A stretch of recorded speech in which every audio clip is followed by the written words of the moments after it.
In the past 4 months with this CarABC 12-inch screen upgrade, I've got a taste of that high-class Boujee lifestyle that frankly, I deserve. But it's not without its problems, and in this video, we're gonna fix the worst 3 things about this unit and answer your top questions from the last video. I'm Jerry, welcome to the Mostly Useless Garage.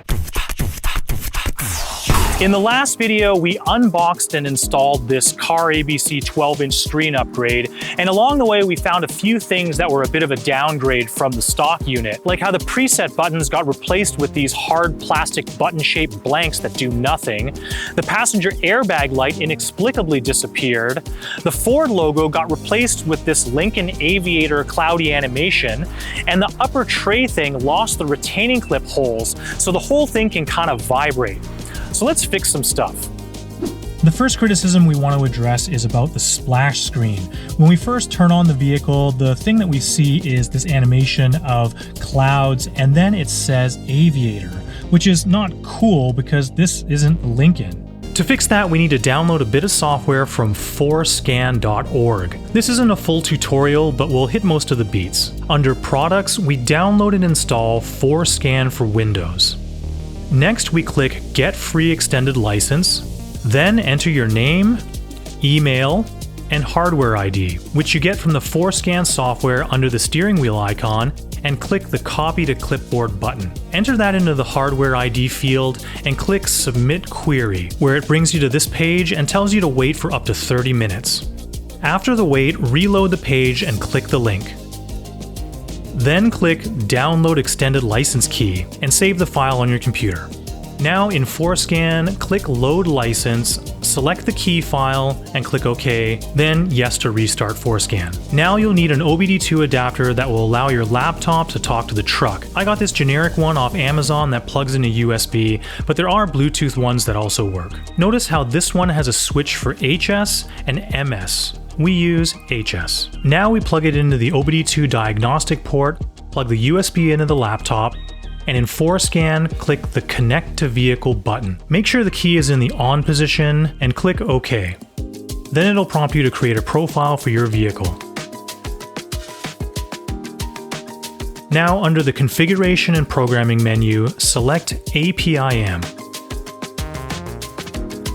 And from the long list of things it can manage, we search for Splash. Select Splash Screen and click the Edit Selected button. A window pops up showing all the available options, and notice that Lincoln Aviator is highlighted. At this point I got distracted and selected Ford Performance because that sounded cool. Then click Write and OK, and it does its thing. Now when you key on, you get this awesome snake splash screen. But I really wanted the Ford logo, so I go back into Forscan and select the Ford GT splash screen. Perfect. And then when you turn it off, it says Navigator. Alright, I guess we've accomplished what we wanted to by fixing that splash screen, but that's led to another annoyance with that Navigator screen at the end, but I'm still going to call that a win. The next fix that we're addressing is about that top tray and how the CarABC front panel unit doesn't have holes for it to clip into. And that's why I've come up with this. This is a bit of ABS plastic that I had lying around the garage that I've cut up and drilled some holes into to roughly align to the holes and slots in the OEM plastic. So the plan is to bolt this thing in, and hopefully the tray clips line up with these and attach securely enough to prevent any more rattling. Thanks CarABC for these pry tools. To remove the upper tray, we first pry off the speaker cover, unscrew the speaker from the tray, unplug it, remove the 2 tray screws, and lift it out. Now we remove the 2 bolts that secure the panel, position my janky piece of plastic, and screw the 2 bolts back in.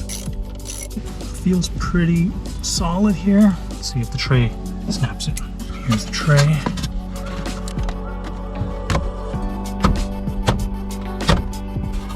Works. Nicely clipped in.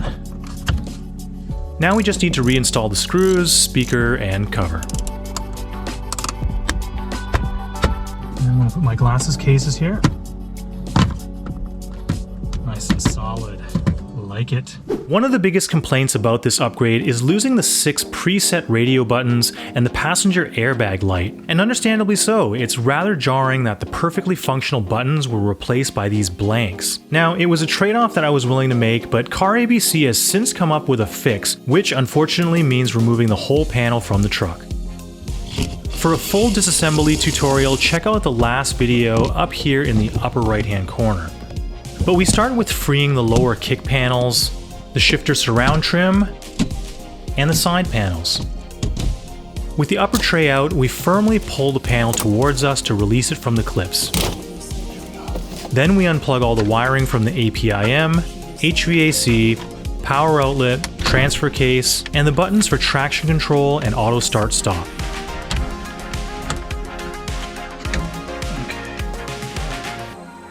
While we're in here, we should probably mention that there's no fix for this CD player locked behind our new big screen and everything, so that's just something we'll have to live with. Check it out, it says ABS. Huh, I guess this is part of the anti-lock braking system. Cool.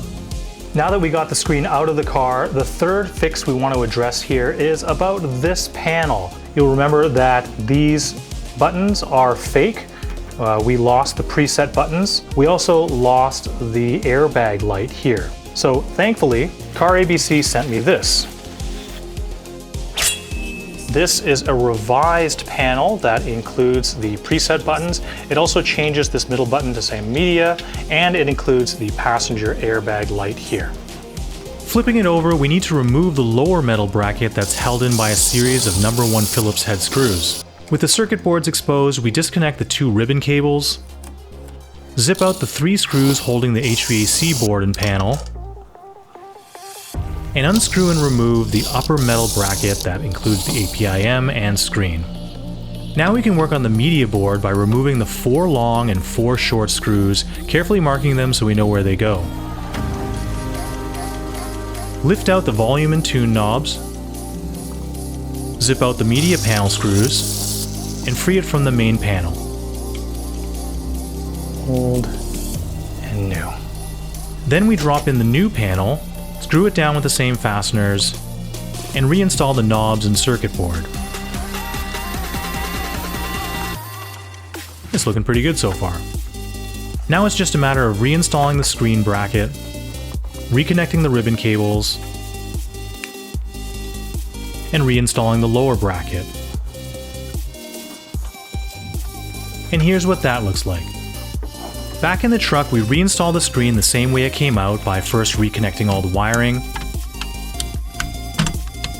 lining up and firmly seating all the clips, reinstalling the side panels and shifter surround trim, and finally the lower kick panels. All right, we're back in action. Let's turn this thing on.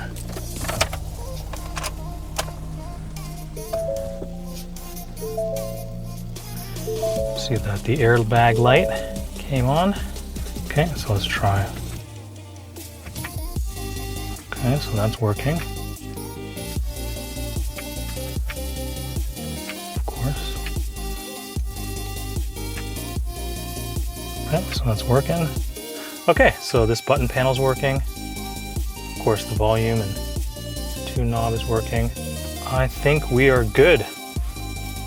That's a good result. From the last video, I compiled your top questions on these cards, and we're just going to go through them, and hopefully the answers will give you the information you need to make an informed buying decision if you're thinking about purchasing one of these units. All right, first question. Does it run Android?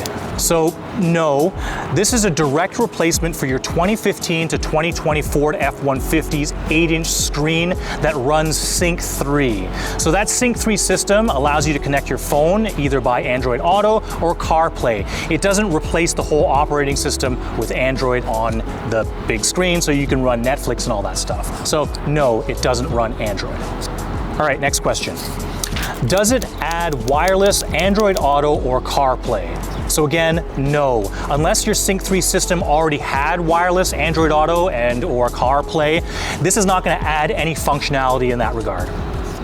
How's the visibility on sunny days? pretty much the same as the 8-inch screen. I haven't really noticed any difference. Does Sirius XM still work? So yes, again, this doesn't replace any of the Sync 3 functionality, it's just the screen. So as long as you had Sirius XM working before, it should work after. How are the smaller front vents? Really good question. In the last video, I mentioned how the vents are a little bit smaller than stock, and if you look inside, they seem to be blocked a little bit by the dash. So you'd expect that they would function a little worse, but I haven't noticed much of a difference. Maybe it's slightly reduced. But the bigger annoyance is that that center nub thing where you use to aim where the airflow is going is not centered. So if you point that thing at yourself, the airflow doesn't go towards you. You kind of have to feel the air and adjust it accordingly. So it's a little bit of annoyance, but I did notice that even the stock center nub is kind of off when it comes to aiming towards yourself or wherever you want to go. So slightly downgraded, but not a big deal. Does the screen stay on when the vehicle is off and drain your battery? No, I would have totally noticed that right away. And from what I understand, that was on really early models of the CarABC 12-inch screen upgrade, and they fixed that, so no. Is the screen visible with polarized lenses? I don't know. I don't usually wear polarized lenses or sunglasses, regular glasses often, but I'd be happy to test this out. If you send me a pair of polarized sunglasses, the more expensive the better, hit me up at mostlyuselessgarage@gmail.com. All right, last question. The trim doesn't match my Raptor. That's more of a statement than a question, but I'll allow it. As I mentioned in the last video, my XLT model with the Sports Appearance package has black plastic trim around the vents. So the CarABC silvery beige color doesn't match. And I get it, it's not great aesthetically, and if that's a deal killer for you, then don't buy it. But I do notice that CarABC now offers both a silver and a black trim option for this specific unit. So check that out and see if that matches your aesthetic preference. So that's all the questions, and hopefully that helps you with your buying decision. And if you did want to buy one, check out the link in the description or use this discount code here and tell them that I sent you. So to wrap up, fixing those 3 things have resolved the essential cons or downgrades of this 12-inch screen upgrade, and that's good. But there's still the matter of losing my CD player. I guess some sacrifices had to be made. What surprised me over the past 4 months is how easy it was getting used to this additional screen real estate. The increased size has made everything more legible at a glance, and even navigating the screens and menus when it's safe to do so is so much easier because everything is physically larger. I mean, initially it was a big change, of course, but now that I've become familiar with it and expect to see it, it's something that I rely on every single drive. Oh, and about that wireless Android Auto and Apple CarPlay, CarABC also makes an adapter that plugs into the USB port that does just that. Or if you'd like, they have another adapter that turns this into a full-on Android device where you can install apps like YouTube and Netflix or any others that suit your fancy. Let me know in the comments if you'd like me to review one of those products. Big thanks to CarABC for sending me this unit for an honest review. And can I just say how unusual it is, in a really good way, that an aftermarket electronics company would listen so closely to their customers that they'd issue physical improvements and changes to their products that are already on the market. If you already have a previous version of this screen upgrade kit, but you don't have these new preset buttons, contact CarABC customer support about getting them, because I'm sure you could work something out. Don't forget to like the video, subscribe to the channel, and drop a comment. It really does motivate and drive me to make more Ford F-150 videos like this one. Until next time, you're awesome. I'm mostly useless. Thanks for watching.